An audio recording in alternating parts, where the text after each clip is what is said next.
Amazing. So friggin' good. I mean, I'm not sure if you knew that one before, but before I knew that one, I don't know what I did. What's going on, guys? Gotcha. What's going on, guys? Welcome back to another tutorial. And if you're new to this channel, you'll find the videos here all about creativity and affordability in filmmaking, with new videos dropping every Monday and Friday at 7 a.m. CST. So if that's something that you're into, consider subscribing.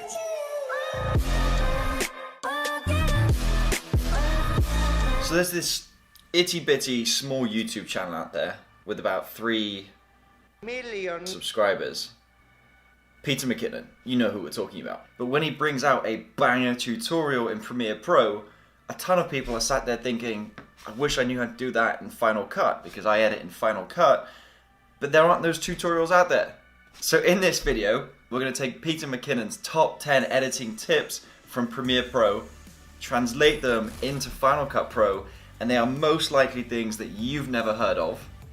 If you've heard of them, like, just gold star to you. But if you haven't heard of them, let me know in the comments below what ones you haven't heard of before and which ones are just going to change the game for you completely. Starting with number 1, I'm not even going to explain what it is first, I'm just going to show you exactly what it is. Like this was mind-blowing to me when I first learned of it.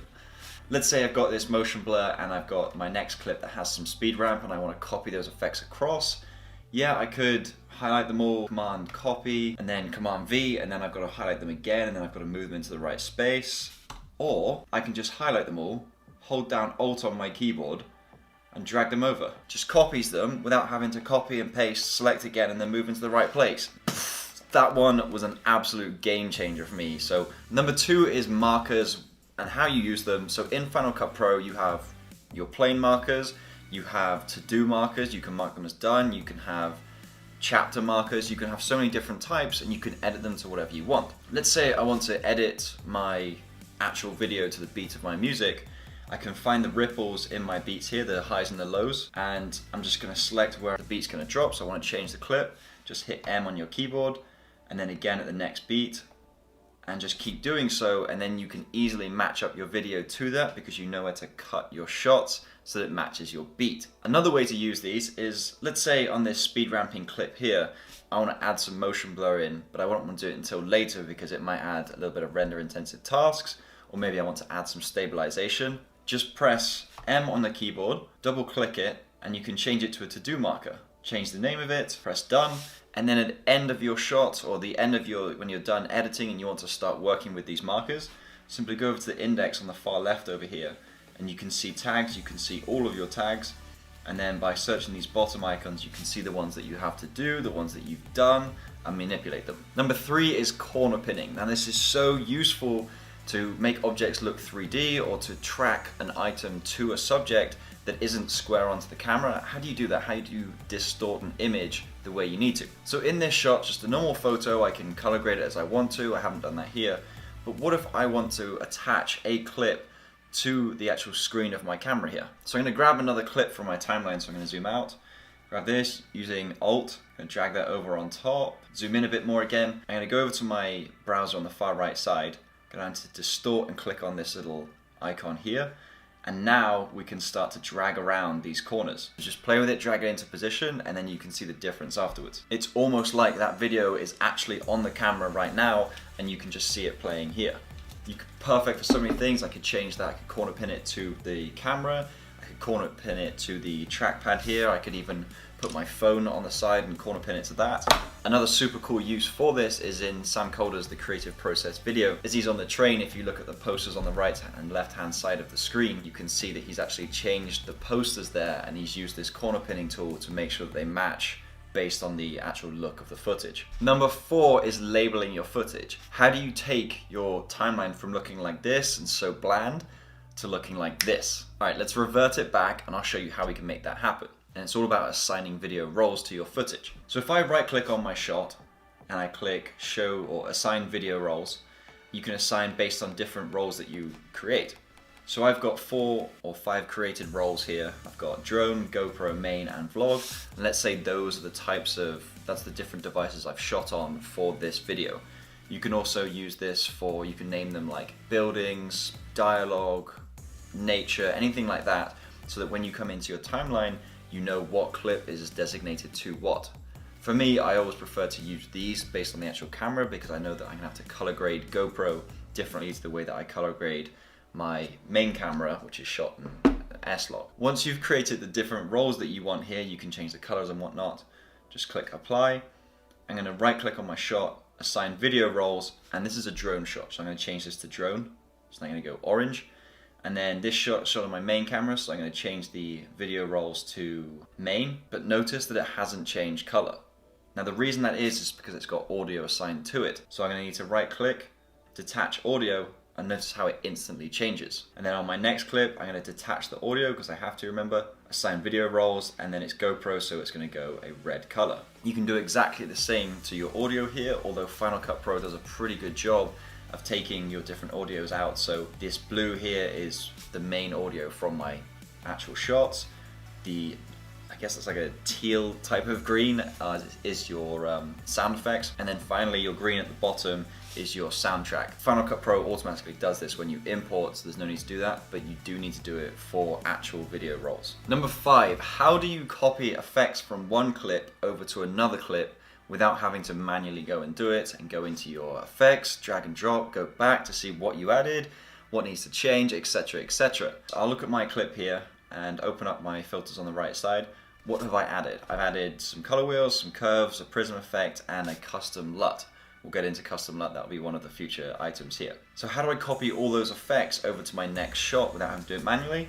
I'll simply press Command C, go to my next shot, or a combination of shot. I can select multiple at one time and press Shift Command V, and that's going to give me the ability to paste certain attributes. So let's say I do not want to paste the prism, I don't want to paste the custom LUT, I just want to paste the color curves and color wheels. Hit paste, and now all those effects have automatically gone over to all your new shots, and you don't have to do it manually.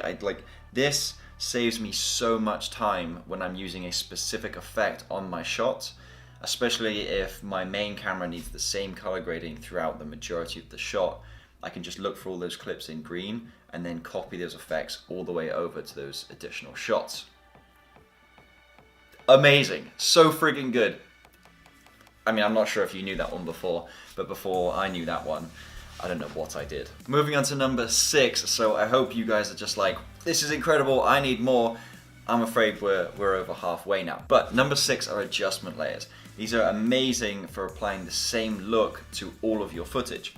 So quite often a lot of filmmakers will make, they'll use a LUT that's a very slight color tone across the whole footage, and then go into each footage and manipulate the colors based on that. So go to your titles in the top left corner and then search for adjustment layer. Now I'll give you guys a download link in the description to an adjustment layer if you don't have one, and they're super easy to install and free to use. So just drag that on top of your clip as though you're using it like a new title, and from there you can just apply whatever effect you want to that adjustment layer, and every single clip underneath that is going to receive whatever information is in that adjustment layer. So number 7, I'm laughing because I just went, never mind. Applying custom LUTs. Now, with the new Final Cut Pro update 10.4, they gave you the ability to add your own custom LUTs in. Now, you may have your own program to open up LUTs in here, like Motion VFX or the other ones that they have. I also used to use those before I found this in the new update. And as much as they work, they're incredibly render intensive. I found this is so much smoother with the program. I mean, it's a Final Cut Pro actual filter. It's a Final Cut Pro effect, so it's going to be better than any other third-party plugin. So if you're using LUTs, I highly suggest using this and then doing your own color grade tweaking however you want to. So if I go to the effects in the bottom right-hand browser, go to color, and grab custom LUT, go to the filters in the top right, and I can add my own LUT, whatever that is, whatever ones you have. Number 8 is proxy media. Now you've probably seen a ton of videos on this, but what proxy media is you import your footage in 1080, 4K, 8K, crazy, whatever that is, and Final Cut Pro, if you don't do any kind of proxy media, it's going to try and work with those 8K files, which is absolutely friggin' nuts. And for this computer, you've got absolutely no chance. And this is a pretty freaking good computer. So proxy media takes your incredible footage, creates a copy of that footage at like super low res, but good enough that you can work with it. And that is then the files that you work with. So that when you come to export, It's going to take everything you've done with all those files in your timeline, copy it to your 8K files or your original files, and that is what that is what is going to get exported. Now there are a couple of steps to making sure this works in Final Cut Pro, so I'll leave a link in the top corner here, and you guys can follow that and look through how to use proxy media, what settings you need to change, instead of making this a 10-minute video. Number 9 are the old cinematic bars, the Peter McKinnon special, the Sam Calder special. So those cinematic bars are those rolling bars on the top and bottom of your shot that give you that cropped feeling, that cinematic feeling. So how do you do those? One, you could download one of the plugins I have in the description below. It'll be free. There'll be a couple of other effects in there, but it's from my 2019 Essentials Pack video up here for that. But essentially, it's just a plugin you drop on top of your footage and it creates a crop. Or you could just select your footage, go to the filters on the right-hand side, scroll down to crop, and then just crop at the top and the bottom based on how much you want. Now the kind of cool thing about this is that you can keyframe your top and bottom, shift along in your clip, move it up to where you want it to be. I'm going to say I want this at about 150. Then if I play my clip, you see how we have those rolling bars moving into the shot and kind of closing in. Awesome effect. And number 10, I can't believe we've gotten through all of those so quickly. But number 10 are your motion blurs. Now Peter has done countless tutorials on these, but unless you have this plugin for Final Cut Pro, it's very difficult to emulate. In this shot, for example, let's take this drone shot. We've got a little speed ramp in there, but there's no real blurring effect. So motion blur gives you that effect of that feeling of moving really fast. And when you're creating videos, you want to invoke that feeling in your audience. Once you've downloaded them, link again in the description, go to your titles and scroll down to motion blur. Now you've got 5 different ones here that you can use to layer up from minimal all the way up to maximal, and you just drag these onto your clip like you're going to use a title and then just crop them as need be. So if I press V on these to enable these clips again, you'll notice that we have a minimal going into a moderate and then a moderate into a medium, and then at the end of the speed ramp, I'll actually open up the speed ramp for you so you can see, we have medium going down to moderate and then again down to minimal. So there you have it, those are all 10 effects. If you enjoyed this video, please drop a like, I'd super appreciate that. If you learned something new in this video, please drop that in the comments. And if for some reason you're like, how have I not been subscribed to this guy before and this kind of content, hit that bell button for videos coming out and be the first ones on the video. So I'd love to hear from you guys in the comments if there's something that you want me to go over a bit more in depth, if there's something you've seen on Peter's channel that you want me to go over in Final Cut Pro, let me know. Otherwise guys, thank you very much for watching. Please like, comment, share, subscribe, do what you gotta do, and I'll see you guys in the next one.